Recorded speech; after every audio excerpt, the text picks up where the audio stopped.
በኢትዮጵያ ከ10 እስከ 15 በመቶ የሚሆነው የማህበረሰብ ክፍል በተለያየ የኩላሊት ህመም ላይ እንደሚገኝ በጥናት መረጋገጡ ተነግሯል። የተባለው ጤና ሚኒስቴር የዘንድሮውን የዓለም የኩላሊት ቀን ከአዲስ አበባ ጤና ቢሮና ከኢትዮጵያ የኩላሊት ህሙማን ማህበር ጋር በመሆን ባከበረበት ወቅት ነው። በመርሃ ግብሩ ላይ ሚኒስቴር መስሪያ ቤቱ ተላላፊ ያልሆኑ በሽታዎችን በሚመለከት ባካሄደው ጥናት ላይ የተገኙ መረጃዎችንም አጋርቶ ነበር። ሰላማዊት ጌታሱ ያዘጋጀችውን ዘገባ ምስለ ሀሺም ታቀርበዋለች። በኢትዮጵያ ከ10 እስከ 15 በመቶ የሚሆነው የማህበረሰብ ክፍል በተለያየ የኩላሊት ህመም ላይ እንደሚገኝ በጥናት መረጋገጡ ተገልጿል። ይህ የተገለጸው የጤና ሚኒስቴር የዘንድሮውን የዓለም የኩላሊት ቀንን ከአዲስ አበባ ጤና ቢሮና ከኢትዮጵያ የኩላሊት ህሙማን ማህበር ጋር በመሆን በተለያዩ መርሃ ግብሮች በዘውዲቱ መታሰቢያ ሆስፒታል ባከበረበት ወቅት ነው። በመርሃ ግብሩ ላይም በኢትዮጵያ የኩላሊት ህመምተኞች ቁጥር በከፍተኛ ሁኔታ እየጨመረ እንደሚገኝ ነው የተነገረው። በአሁኑ ወቅት በአገሪቱ ከሚመዘገበው የሞት ቁጥር ውስጥ 52 በመቶ የሚሆነው የኩላሊት ህመምን ጨምሮ ተላላፊ ባልሆኑ በሽታዎች ምክንያት የሚከሰት ስለመሆኑም ተጠቁሟል። ከጊዜ ወደ ጊዜ እየጨመረ ያለውን የኩላሊት ህመም አስቀድሞ ለመከላከል አስቸጋሪ ካረጉት ሁኔታዎች አንዱ ኩላሊት ስራውን እስኪያቆም ድረስ ምንም አይነት ምልክት ሊያሳይ አለመቻሉ እንደሆነም ይነሳል። ታዲያ ይህንን በዝምታ ገዳይ የተባለለትን በሽታ ከ7 ዓመታት በላይ የታገሉት ያሉት በኃይሉ ረና በሽታውን በጊዜ አለማወቃቸው ዋጋ እንዳስከፍላቸው ይናገራሉ። ሕክምና ቦታ ሲሄድ የጨጓራ ባክቴሪያ ነው የተባለ ነበር መድኃኒት የሚሰጠኝ። 5 ወር 6 ወር ሪሊፍ አገኛለሁ። ከዛ በኋላ ደግሞ ተመልሶ ይመጣል እና እንደዛ 5 ጊዜ ነው 6 ጊዜ ካረኩ በኋላ ሪፈር ተባልኩኝ ወደ ቤተል ሆስፒታል። ቤተል ሆስፒታል ሲሄድ ሁለቱም ኩላሊቶቼ ፌል አድርገዋል። እኔ ሲጀምረኝ የስኳር ህመምተኛ ነበርኩኝ። የስኳር ህመም እንዳለብኝ አላቅም። ሳልታመም በፊት ምርመራ አድርጌ ቢሆን ኖሮ ስኳሩን ማውቀዋለሁ።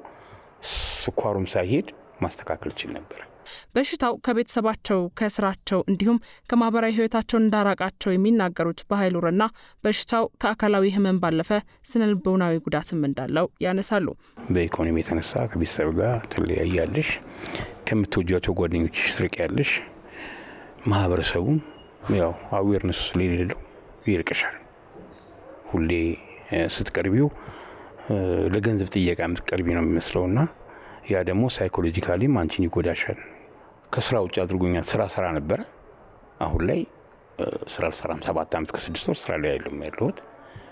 ያው አንዳንድ የአካባቢ ተወላጆች አብሮ አደጎቼ፣ ሌሎች ደግሞ ማቃቸው ሰዎች ሳፖርት እያደረጉኝ ይኸው እንግዲህ ከፈጣሪ ጋር እስከዛሬ ያለሁኝ።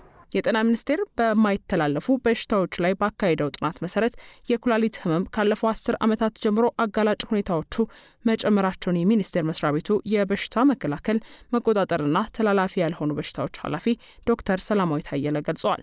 የማህበረሰቡ የኑሮ ዘይቤ፣ ያለ ሐኪም ትዕዛዝ የሚወሰዱ መድኃኒቶች፣ የህክምና ምርመራ በጊዜ አለማድረግና ሌሎች ምክንያቶች ለዚህ ቁጥር መጨመር ምክንያት መሆናቸውን አንስተዋል።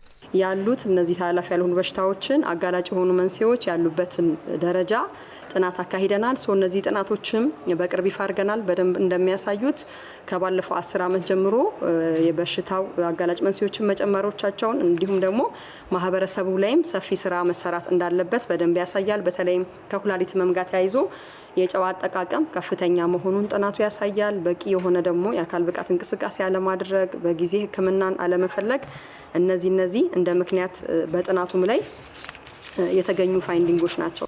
በአዲስ አበባ ጤና ቢሮ የጤና ማጎልበትና በሽታ መከላከል ዳይሬክተር ጌቱ ቢሳ በበኩላቸው በኢትዮጵያ ከ10 እስከ 15 በመቶ የሚሆነው ማህበረሰብ በተለያየ የኩላሊት ህመም ላይ እንደሚገኝ በጥናት ተረጋግጧል ነው ያሉት።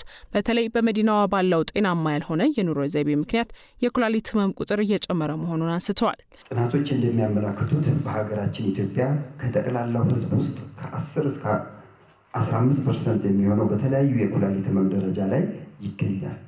በተለይም እዚህ አዲስ አበባ ውስጥ የምናየው የአኗኗር ዘይቤ ለውጥ፣ የአካል ብቃት እንቅስቃሴ ማነስና የአመጋገብ ስርዓት መዛባት በሽታው በከፍተኛ ሁኔታ እንዲሰራጭ አድርጎታል። በከተማችን ባሉ እንደ ቅዱስ ጳውሎስ፣ ዳግማዊ ምኒልክ፣ ዘውዲቱ፣ የካቲት 12 የመንግስት ሆስፒታሎች የምናየው የዲያሊሲስ ወይም የደም ማጣሪያ ፈላጊዎች ቁጥር መጨመር ችግሩ ምን ያህል ስር እየሰደደ መሆኑን ማሳያ ናቸው። የጤና ሚኒስቴር ተላላፊ ያልሆኑ በሽታዎች እየጨመሩ መምጣታቸውን ተከትሎ ከ1800 በላይ የሚሆኑ ቦታዎችን በማዘጋጀት ችግሩን አስቀድሞ ለመከላከል እየሰራ መሆኑንም ገልጿል። በተለይም ደግሞ ተላላፊ ያልሆኑ በሽታዎችን ምርመራ የሚሰጡ ተቋማትንም አሁን ላይ ከ1800 በላይ ባሉ ሴንተሮቻችን ኤንሲዲ ኮርነር የምንለው በተለይም በተለየ ሁኔታ የነዚህ የተላላፊ ያልሆኑ በሽታዎች ደም ግፊት፣ ስኳር፣ የኩላሊት ህመም ልየታ የሚደረግባቸው ኮርነሮች እንዲዘጋጁ ስራዎች ተሰርተዋል። ከዚህም ባለፈ በቀጣይ የማስፋት እቅዶች ተይዘው በደንብ እየተሰሩ ይገኛሉ ማለት ነው። በዚሁ ስነ ስርዓት ላይ የኩላሊት ህመም የሚያስከትለውን የጤናና የኢኮኖሚ ችግር ቀድሞ ለመከላከል ማህበረሰቡ ቢያንስ በአመት አንድ ጊዜ ቅድመ ምርመራ እንዲያካሂድም ጥሪ ቀርቧል።